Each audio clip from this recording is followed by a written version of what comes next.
Así que esta noche vamos a avanzar con un nuevo capítulo y que Dios nos bendiga. Diario de un discípulo, vamos en el día número 29, que lleva por título Merienda con Jesús. Y vamos a darle lectura rápidamente de los versículos del 1 hasta el 15. Y comienzo, dice la palabra así: después de esto, Jesús fue al otro lado del mar de Galilea, el de Tiberias, y le seguía gran multitud porque veían las señales que hacía en los enfermos. Entonces subió Jesús a un monte y se sentó allí con sus discípulos, y estaba cerca la Pascua, la fiesta de los judíos. Cuando alzó Jesús los ojos y vio que había venido a él gran multitud, dijo a Felipe: ¿de dónde compraremos pan para que coman estos? Pero esto decía para probarle, porque él sabía lo que había de hacer. Felipe le respondió: 200 denarios de pan no bastarían para que cada uno de ellos tomase un poco. Uno de sus discípulos, Andrés, hermano de Simón Pedro, le dijo: aquí está un muchacho que tiene 5 panes de cebada y 2 pececillos. Mas, ¿qué es esto para tantos? Jesús dijo: haced recostar a la gente. Y había mucha hierba en aquel lugar, y se recostaron como en número 5,000 varones. Y tomó Jesús aquellos panes, y habiendo dado gracias, los repartió entre los discípulos, y los discípulos entre los que estaban recostados, asimismo de los peces cuanto querían. Y cuando se hubieron saciado, dijo a sus discípulos: recoged los pedazos que sobraron, para que no se pierda nada. Recogieron pues y llenaron 12 cestas de pedazos, que los 5 panes de cebada sobraron a los que habían comido. Aquellos hombres entonces, viendo la señal que Jesús había hecho, dijeron: este verdaderamente es el profeta que había de venir al mundo. Pero entendiendo Jesús que habían de venir para apoderarse de él y hacerle rey, volvió a retirarse al monte él solo. Merienda con Jesús. Este capítulo número 6, hermano, quiero decirle que es el más largo de todo el Evangelio, y es uno de los más extensos de toda la Biblia. Contiene 71 versículos, y a su vez está dividido en 5 secciones. Hoy veremos la primera sección, y es la historia de un nuevo milagro del Señor. Es un nuevo milagro, un milagro diferente hasta el que ahorita hemos visto en estos 5 capítulos de Juan, porque hemos visto milagros de salvación, hemos visto milagros de sanidades, pero no hemos visto un milagro de este tipo, así que será algo diferente. Trata de un milagro de multiplicación de alimentos, lo que nos va a confirmar primeramente una cosa, hermano: que Dios cubre absolutamente todos los sectores del ser humano. No habrá una sola cosa que tú digas: Dios no da para esto. Si tú dices: Dios es capaz de perdonarme, Dios es capaz de sanarme físicamente, y Dios es capaz de alimentarme, ¿qué más necesitas? Dios lo cubre absolutamente todo. La fidelidad del Señor, la fidelidad de Dios, abarca también necesidades primarias, necesidades básicas. Así que si tú algún día dices: Señor, no tengo para comer, Señor, no tengo trabajo, Señor, me ha costado conciliar el sueño, ¿qué crees? Dios puede hacer grandes cosas en tu vida. Algunos de los muchos milagros que el Señor hizo, porque recuerda que no todos los milagros están registrados. Juan dijo: si nos dedicáramos a escribir todo lo que Cristo hizo, no alcanzarían los libros para poder redactarlos. Así que solamente algunos de los milagros registrados del Señor coinciden en los evangelios sinópticos. Si revisamos los evangelios sinópticos, en esos 3, muchos milagros están registrados. Juan es muy diferente porque escribe otros milagros que los otros 3 no registran. Pero solamente hay 2 milagros que los 4 evangelios registran. Uno de ellos es cuando el Señor resucita, cuando Él se levanta de entre los muertos. Si tú lo buscas en Mateo estará, si tú lo buscas en Marcos estará, si tú lo buscas en Lucas estará, en Juan estará. Pero el otro milagro que escriben los 4 es este precisamente, el de la multiplicación de los 5 panes y los 2 pececillos. Yo creo que todos en algún sentido hemos experimentado y hemos sido testigos de algún tipo de milagro de provisión o algún tipo de milagro de multiplicación de parte de Dios. Por ejemplo, cuando la comida te rinde más días, eso es obra de Dios. Porque tú dices: ya le invité a alguien, ya comimos los que siempre comemos, la comida normalmente me dura 2 o 3 días y ahora no se termina. Eso es algo que Dios ha multiplicado. ¿Sí? Cuando tú dices, el gas o la gasolina ya se tuvo que haber acabado hace 3 días y todavía sigue saliendo la llama, eso es porque Dios lo ha multiplicado. ¿Sí? Cuando la quincena se estira y tú dices, ahora pude encontrar oferta de esto, pude traer más, pude encontrar esto a mejor precio, eso se llama un milagro de multiplicación y de provisión. Y sabes, yo no te lo puedo explicar con palabras humanas, porque es Dios obrando. ¿Cómo le hace? Sinceramente no sé. Esta clase de milagros, querido hermano, por lo regular son más visibles en momentos de dificultad. Cuando tú la estás pasando bien difícil, es cuando más podemos percibir que Dios ha provisto y ha multiplicado a su pueblo. La Biblia está llena de este tipo de señales y de milagros. Por ejemplo, el maná, cuando Dios proveía a su pueblo en el desierto, 40 años les dio, un solo día dice que no faltó. Y cuando pidieron carne, ¿qué les mandó? Carne. ¿Sí?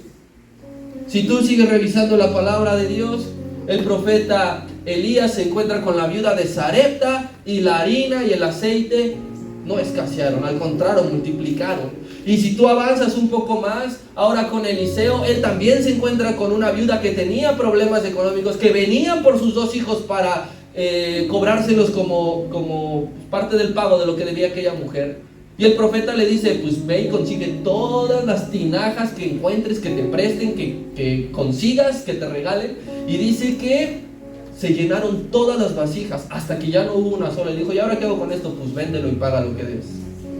Entonces, los milagros de multiplicación y de provisión son muy comunes dentro de la palabra, porque todo esto es parte de una promesa que Cristo hizo.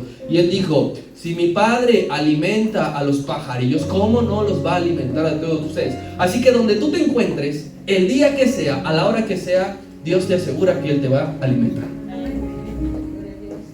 Aquellas personas que estaban presentes en el momento de este milagro disfrutarían como de un tipo picnic. ¿A quién le gusta hacer picnic? Imagínense, dice que había hierba que los mandó recostar porque seguramente era entrada a la primavera, entonces estaba fresco el pasto. Entonces tú te sientas, te acuestas y empiezas a disfrutar de los alimentos, un rato agradable. Pero no nada más se quedarían en llenarse hasta saciar y comerse, sino que se llevarían grandes enseñanzas. Y también nosotros nos vamos a llevar grandes enseñanzas de esto que ocurrió. Usted estará de acuerdo conmigo que la comida es una bendición a cualquier horario. ¿Sí? Es desayuno, es almuerzo, es comida, es merienda o es cena, es una bendición. En este caso es una merienda porque dicen los otros evangelios que estaba por anochecer.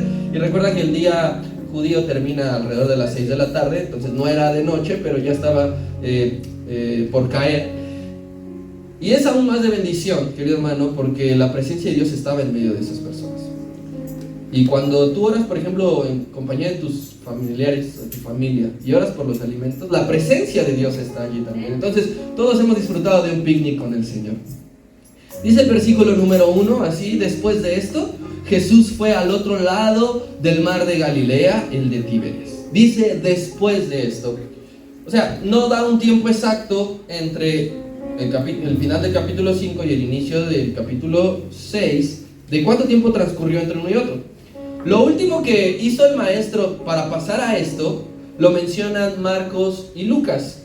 Y dice que el Señor había hecho 6 equipos, había hecho 6 grupos, 2 de cada uno de sus discípulos, y dice que los había enviado a la misión de predicar, de sanar y de liberar la gente. Si tú revisas en casa estos evangelios, luego encontrarás, se atraviesa que Juan el Bautista muere y luego ya viene la alimentación de los 5,000.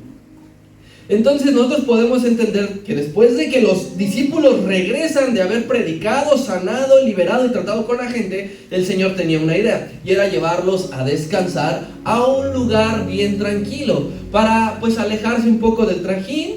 Y así que el Señor planifica el viaje y elige la zona norte del país. Elige una playita. ¿A quién le diría que le gustaría que el Señor, sabes qué? Te veo muy cansado, vámonos a la playa, ¿no? ¿Por qué? Porque dice ahí que los llevó al mar de Galilea, que es el nombre hebreo, y también nos da el nombre romano, que es el de Tiberias. Pero aquí es una cosa que hay que resaltar. El Señor se los lleva a descansar, Él mismo también a retirarse un poco a descansar, pero el concepto, la concepción de la palabra descansar para el Señor es muy distinta a la que nosotros podemos pensar. Si a ti te dicen, vas a descansar, algunos dicen, ay, ahora sí, ni me llamen, y yo no estoy para nadie, y ni me busquen, y necesito tiempo para mí, y ahora sí voy a hacer lo que a mí me gusta. Pues ese no es el tipo de descanso que el Señor estaba pensando, porque Él no se iba a desconectar de todo, Él no se iba a olvidar de la gente. ¿Tú no crees que el Señor sabía que en ese lugar le iban a llegar esas personas, esas multitudes? Él no decía, bueno, es hora de enfocarte en cada uno. ¿Sabes qué? Enfócate en ti porque lo necesitas, te ves muy estresado. Búscate nuevas actividades porque como que te hace falta. Tienes un carácter y un genio últimamente muy pesado. No, Él era descansar de alguna manera, pero no era dejar de servir en la obra. Versículo número 2 hasta el 4. Y dice entonces, le seguía una gran multitud porque veían las señales que hacía en los enfermos. Entonces subió a un monte y se sentó allí con sus discípulos, y estaba cerca la Pascua, la fiesta de los judíos. Dice, le seguían.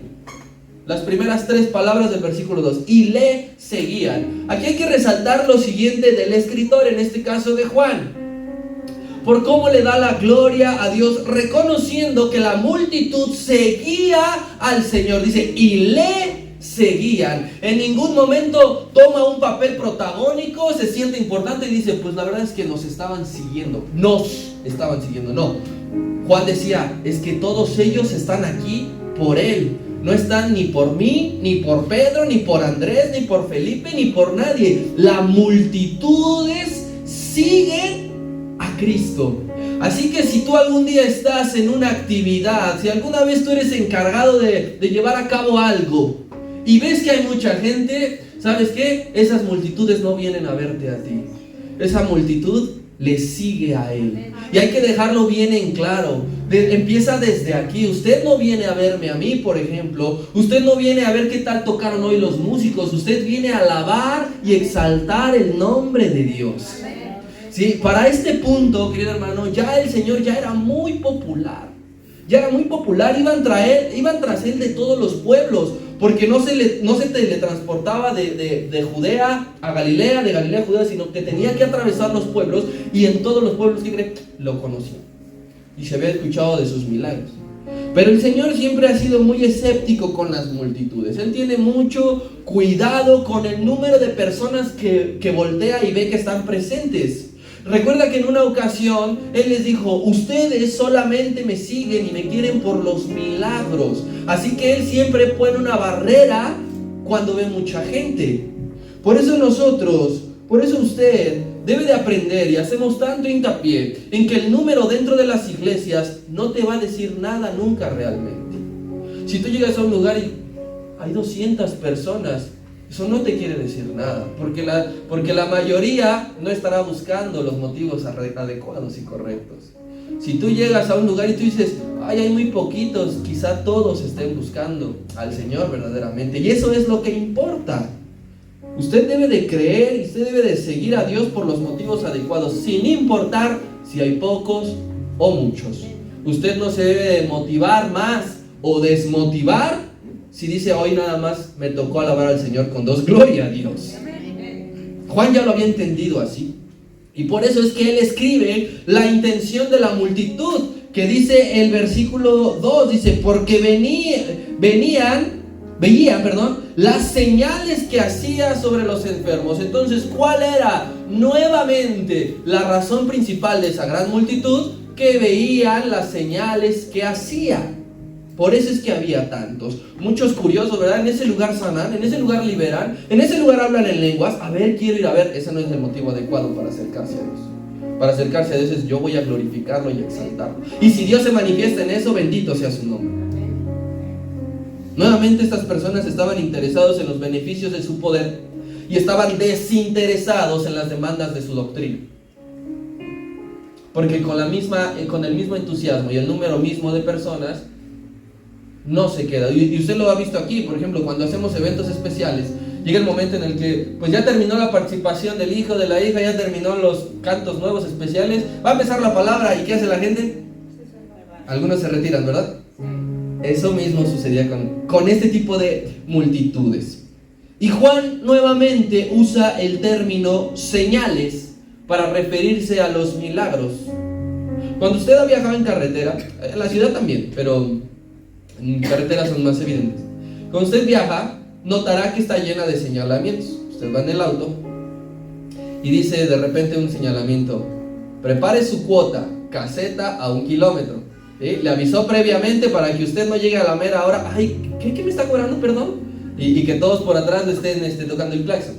O usted dice: ya se me va a acabar la gasolina. Gasolinera 500 metros porque la siguiente está dentro de 5 kilómetros y pues nomás no llegamos. Y se va preparando previamente. Bien, esta señal que el Señor hará es para nosotros los lectores, hermano. No para la multitud que estaba en ese momento ahí, porque todavía no lo sabía. Pero para nosotros sí, porque vamos leyendo en orden. Hicimos, la multiplicación, la provisión del pan. Entonces nos dirá dentro de pocos versículos que el Señor va a relacionar el milagro de la multiplicación con su persona misma.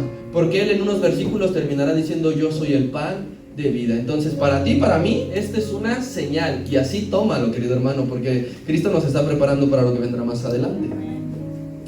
Al Señor lo venían siguiendo de mucho camino atrás. O sea, las peregrinaciones eran largas. No se lo encontraron en la siguiente cuadra. Esa multitud venía cansada. Y la noche estaba por caer. Y ellos no caminan en la noche. Ellos ya a la noche ya están a ciertas horas en su casa. Ya no salen. Entonces, ¿qué dice el Señor? Algo debemos de hacer. Utilizando todo esto, algo debo de hacer. ¿Cuál descanso? ¿Cuál ignorar a la gente? ¿Cuál decir ahorita no? Y se nos da otro detalle importante. Dice que estaba cerca la fiesta de la Pascua. Y esta va a ser la segunda Pascua que va a registrar el evangelista Juan. La primera es cuando dijimos que saca amablemente a los cambistas del templo, ¿verdad? Allí estaba en la fiesta de la Pascua. Entonces, ¿ya había pasado cuánto tiempo entre la purificación del templo y aquí? 1 año. ¿Sí? 1 año. Y en 1 año la gente seguía sin entender que no hay que seguir a Cristo por las señales, que no es lo más importante los milagros, sino su persona y lo que Él transmite. Versículos número 5 y 6, y dice: cuando alzó Jesús sus ojos, vio que había venido a él una gran multitud. Entonces dijo a Felipe: ¿de dónde compraremos pan para que coman estos? Pero esto decía para probarle, porque él sabía lo que había de hacer. Entonces al maestro, al Señor, se le engrosa la compasión al ver a aquellas personas espiritual y físicamente. Él ya dijo en reiteradas ocasiones que los veía como una oveja que no tenía un pastor. Entonces los ve con compasión. Y hermano, esto mismo sucede cada que tú y yo pisamos este lugar para reunirnos. ¿Cómo crees que nos está mirando el Señor? Diga conmigo: con compasión. Nosotros estamos cantándole, ¿no? O sea, el Señor me ve tocar la batería y me dice: ay, hijito, pero igual te amo, ¿no? Usted está ahí sentado y pues traemos lo que traigamos en la mente, en el alma, y el Señor, ¿sabes cómo te está mirando? Con compasión. Cuando tú entras a tu habitación, no nada más aquí, cuando tú entras a tu habitación a adorarle, que a lo mejor llegas cansado, que llevas fastidiado, que tuviste un mal día, ¿sabes cómo te mira el Señor? Con compasión. Él no te va a rechazar. Entonces, así como miró a aquellas multitudes, nos mira a nosotros. ¿Y qué crees? Siempre hace algo por nuestra causa. Porque dice el versículo número 6, Él ya sabía lo que tenía que hacer. Cuando tú vienes aquí, cuando tú te acercas a su presencia, Dios siempre sabe qué hacer.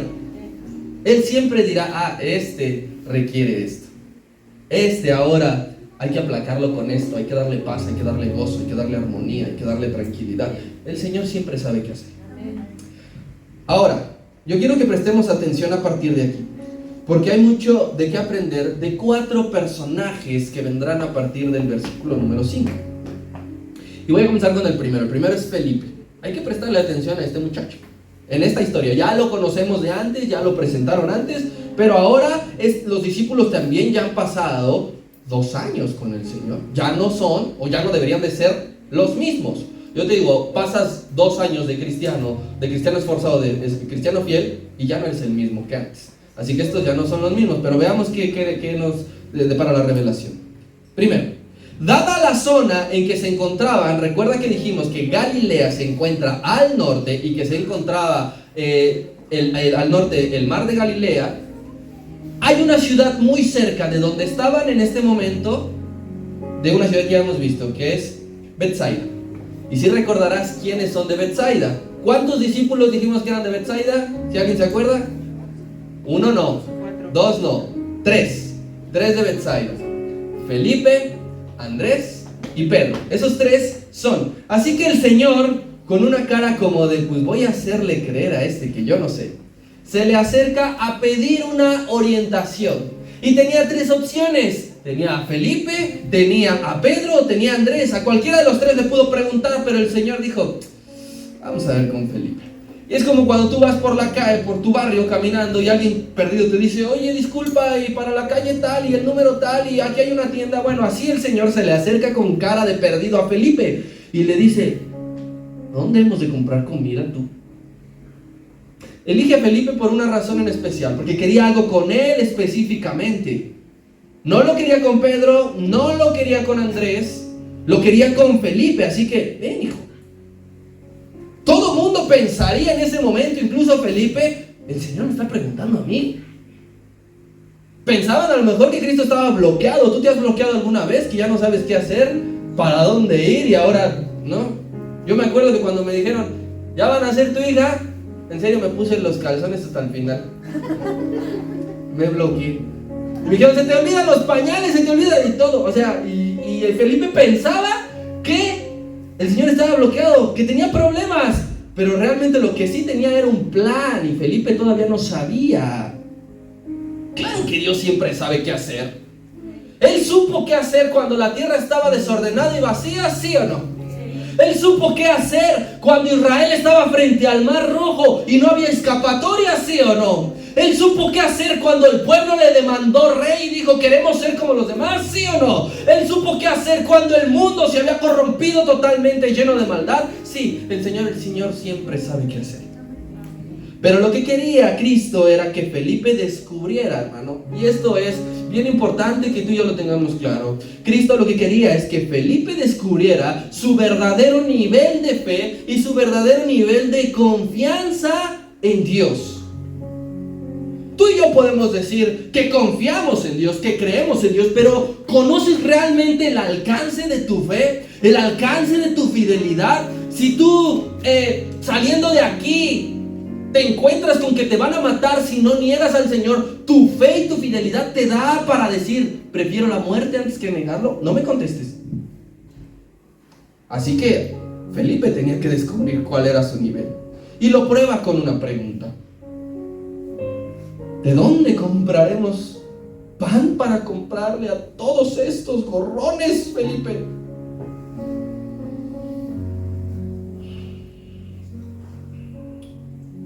¿Y sabes una cosa? Ahorita que leímos, o quizá ya conoces la historia, Felipe reprueba la prueba. No la pasa. No la pasa, a lo mejor por inexperiencia de situaciones así, porque ellos nunca se habían encontrado algo así. Digamos que si a ti te hago un examen ahorita de geografía, ¿cuántos reprobados crees que haya? No. Digo, así Felipe se encontraba, completamente inexperto en este tipo de señales. Porque, ¿sabes por qué la reprobó? Porque la respuesta que le da el Señor, Felipe se basa en su esfuerzo, en su cálculo, en su aproximación. Rápidamente, no sé cómo le hizo Felipe, y dijo, a ver, acá hay... No, pues ni 200 denarios. Ni 200 denarios nos van a alcanzar. Tremendo problema. Versículo 7, mira. Dice, y Felipe le responde rápidamente. Ya hice la cuenta, Señor. Y 200 denarios de pan, ¿qué crees que no nos bastaría para que cada uno de ellos tome un poco? Dice, porque se ve que son retragados.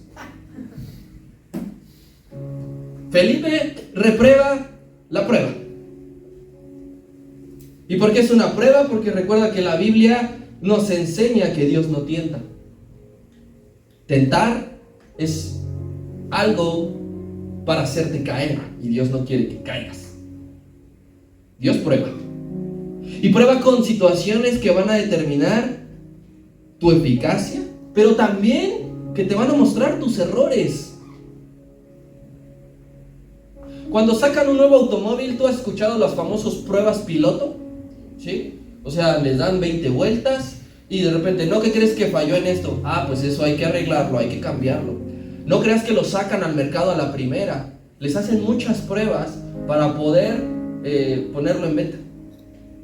Así que Felipe pudo descubrir después que él era una prueba piloto, que se dio cuenta de ese error que tuvo para ya no hacerlo y entonces sí ser un gran discípulo y un gran apóstol.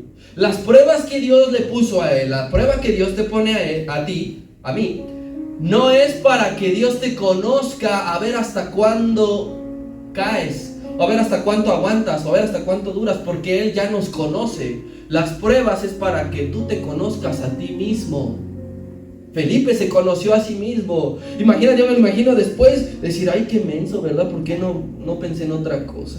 Así tú y yo, ¿cuántas veces no nos hemos equivocado y decir, si hubiese sabido lo que sé ahora, no hubiese cometido esto, no hubiese respondido esto, no hubiese hecho esto? Entonces las pruebas Dios te las pondrá para que te conozcas a ti mismo. ¿Cuánto crees? ¿Cuánto conoces? ¿Cuánto sabes? ¿Hasta qué punto verdaderamente estás dispuesto? Porque muchos hemos dicho, sí Señor, yo por ti doy mi vida, yo por ti dejo todo. Y a la mera hora no somos capaces de decirle que no a los amigos, al novio o a la actividad para entregarnos a Dios. Por eso es que esas pruebas son para nosotros. Si tú respondes siempre que te veas en una prueba, si respondes con base a tus capacidades, la vas a reprobar. A lo mejor era muy buen contador Felipe y era bueno con los números. No sé por qué con Mateo no fue, porque él era contador. Pero a lo mejor tú dices, yo soy bueno en esto, mi capacidad me da para esto, yo puedo rápidamente hacer esto. Cada que tú dependas en primera instancia de tus capacidades, la vas a reprobar. Como Felipe. Así, querido hermano, Dios te va a probar en la salud. Dios te va a probar en la economía. Dios te va a probar en tu ánimo. Dios te va a probar en la fe. Dios te va a poner en tu compromiso para que te des cuenta que ni tu máximo esfuerzo es suficiente.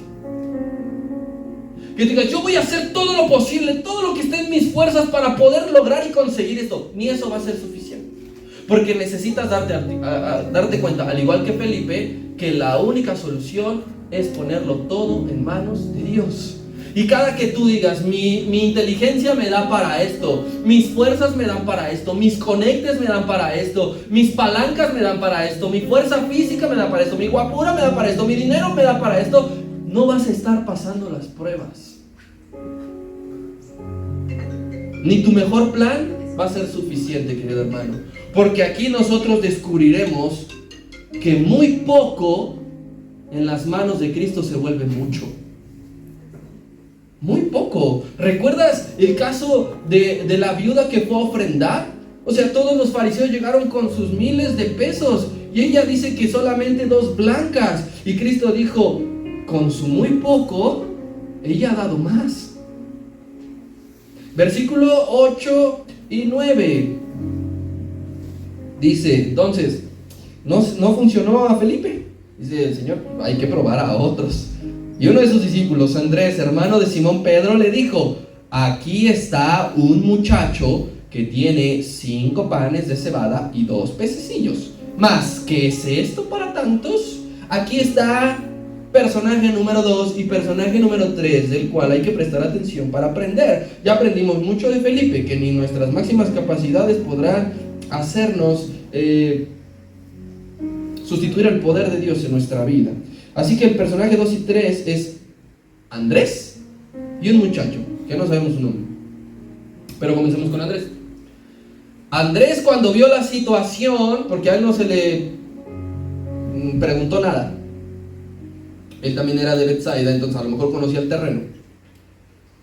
Andrés se da la tarea de buscar soluciones, de empezar a moverse por otro lado. No se quedó nada más en una cuenta. Y a lo mejor se le ocurre quizá ir entre la gente recolectando la comida y a ver cuánta juntaban. porque había mucha gente, más de la normal, porque recuerda que estaba cerca la Pascua y entonces había muchos peregrinos que iban a la ciudad. Entonces, cuando uno sale de camino largo, ¿se lleva algo de comer o no se lleva algo de comer? ¿No? Aunque sea un sándwich, fruta, galletas o algo, ¿no? Entonces Andrés dice, estos son peregrinos, deben de traer algo de comer, ahorita le hacemos báscula y pues, a ver cómo nos toca, ¿no? Y como fue buscando y todo el mundo le decía, no tengo, no trajimos, ya no la comimos, no, es que es para mi papá que está enfermo, no, es que es para mi hijo que está pequeño, hasta que se encuentra a un muchacho que alrededor tenía de 17 a 20 años, porque es el mismo término que ocupa, por ejemplo, para con José o para con Daniel, y no eran niños. Entonces se encuentra a un jovencito de esta edad, y este jovencito hace algo, llama la atención de Andrés, porque aquel hombrecito, ¿qué crees? Estaba dispuesto a ceder lo que tenía. Estaba dispuesto a dar todo lo que tenía, quizá para su familia o para él. Yo imagino que este muchacho se levantó y le dijo, Señor, yo aquí tengo nada más 5 panes y 2 peces. ¿Sabes qué hizo ese muchacho? Vio por un bien común. Porque Andrés le dijo, pues no sé qué va a pasar, pero yo lo regalo. Es mi merienda. Y cómo son a veces, los jóvenes a veces nos contaminamos a muy temprana edad. Pero los que tienen una educación correcta, saben que tienen un corazón puro para poder ayudar a los demás. Entonces este niño lleva la comida más pobre que había en el país. Los 5 panes de cebada, querido hermano, es como si yo le dijera, lo invito a comer y le doy galletas saladas. O le doy galletas marías. Y dices, pero hay pescados. Bueno, esos pescados eran sardinas. Entonces era la comida que comían las personas más humildes. Y este hombrecito dijo, yo lo doy. Así que Andrés dice, pues bueno, yo no puedo hacer nada por esto, pero bueno, conozco a alguien que sí. ¿Quién crees? El Señor. Se lo lleva y se lo presenta. Señor, aquí está, es el único que quiso dar su comida. ¿Por qué lo lleva con el Señor? Porque era el Señor el único que podía hacer algo. Andrés no podía hacer nada, Felipe no podía hacer nada. Aunque a la mera hora tú podés decir, oye, Andrés lo hizo bien. A la mera hora le faltó fe a Andrés y tampoco pasó la prueba, porque la duda lo atacó y le dijo al oído al maestro, ¿pero qué es esto para todos los que están ahí? Había hecho bien las cosas, acercar a alguien al Señor, pero ya algo más allá, algo que necesita una fe exponencial, algo que necesita seguridad y que no tambalees. Él dijo, y no va a alcanzar, no va a ser necesario. Tampoco aprobó del todo entonces Andrés, porque tampoco se había encontrado con una prueba similar. Todos los que somos novatos en las nuevas pruebas, normalmente nos equivocamos. Pero si tú vuelves a pasar una prueba que hace tiempo ya habías pasado, ya sabes, o deberías de saber para no cometer ningún error.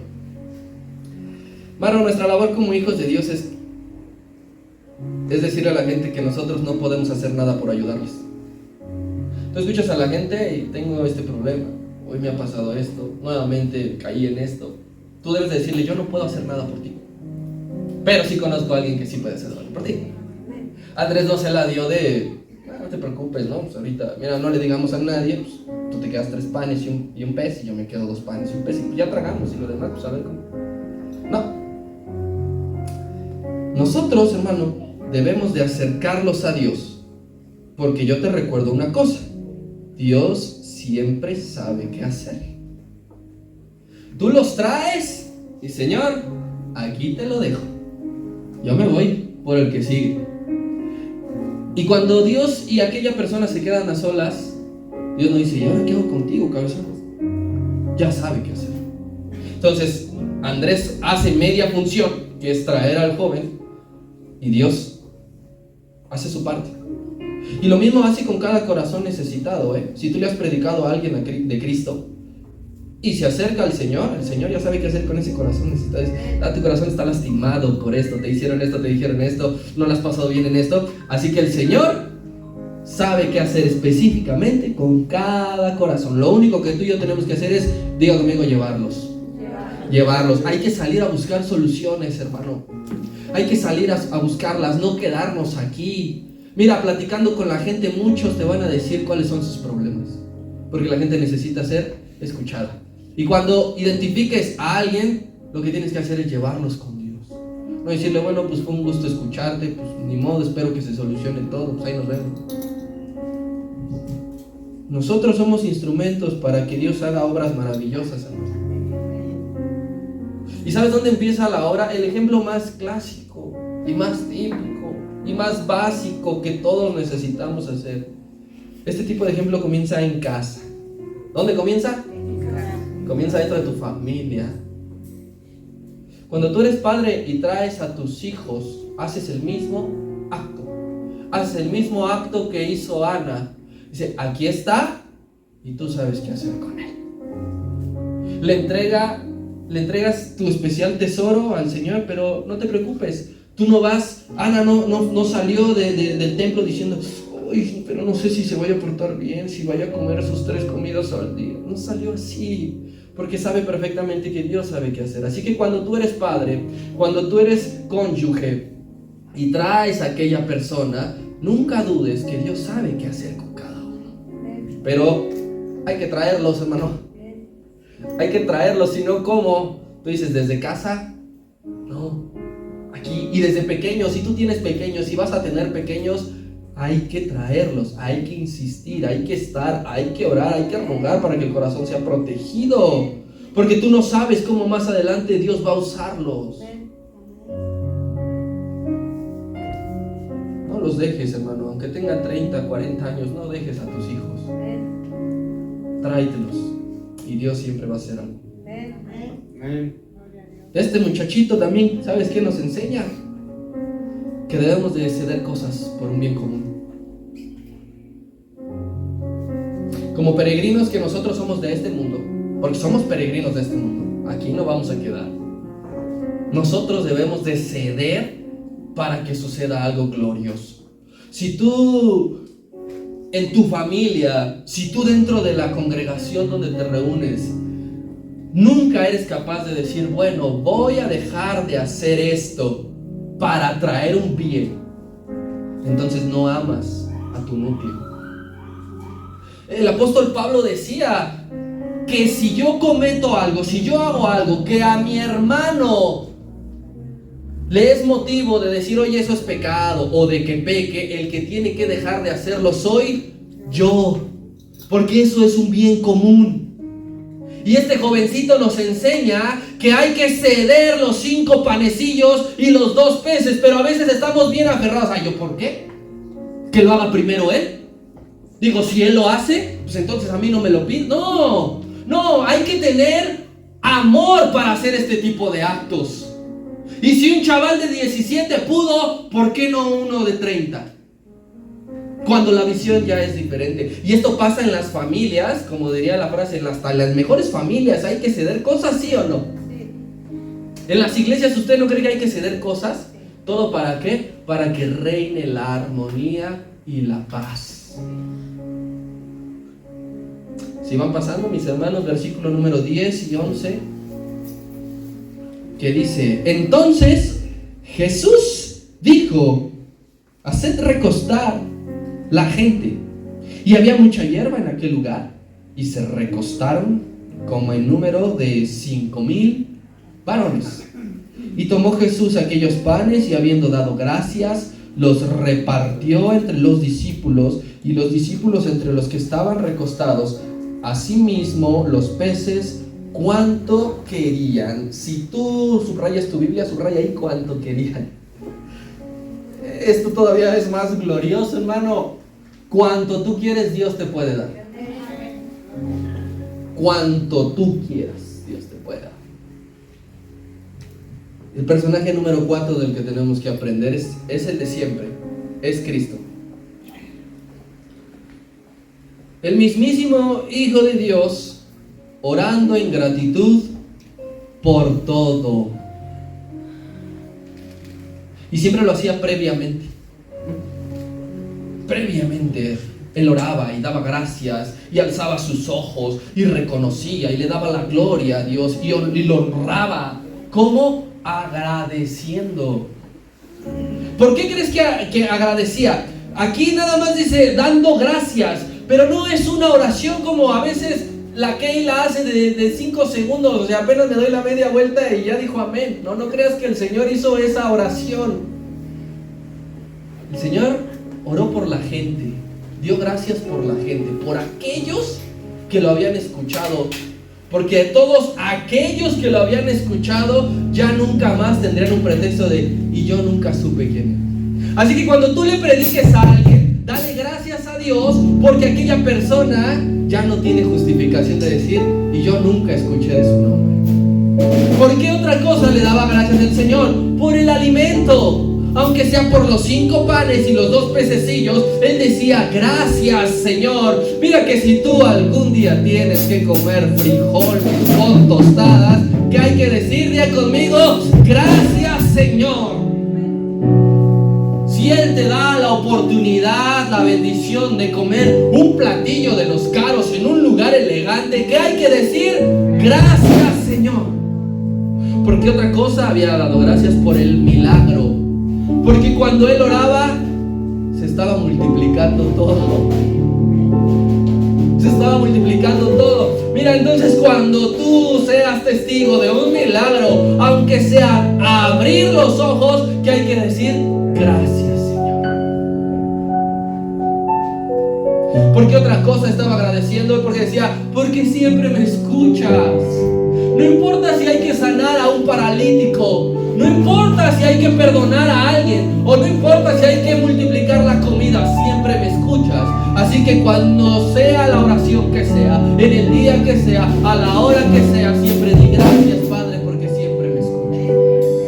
Ten la certeza que cuando abres tus labios con sinceridad, el Padre te está escuchando.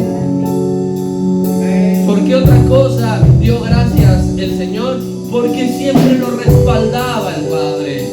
Imagínate que el Señor estuviese orando por la comida y no se multiplicara nada. Pero no es así. El Padre decía, el Hijo está orando. ¿Qué requiere para la obra? Que sea multiplicado, Señor, rápido. Para no nada más 5,000, dice, porque nada más eran los contabilizando a los hombres. Eran mínimo 10,000 personas las que estaban allí. ¿Qué necesitaba? Que todos comieran hasta saciarse. ¿Qué más necesita? Que guardaran 12 cestas y que sobrara.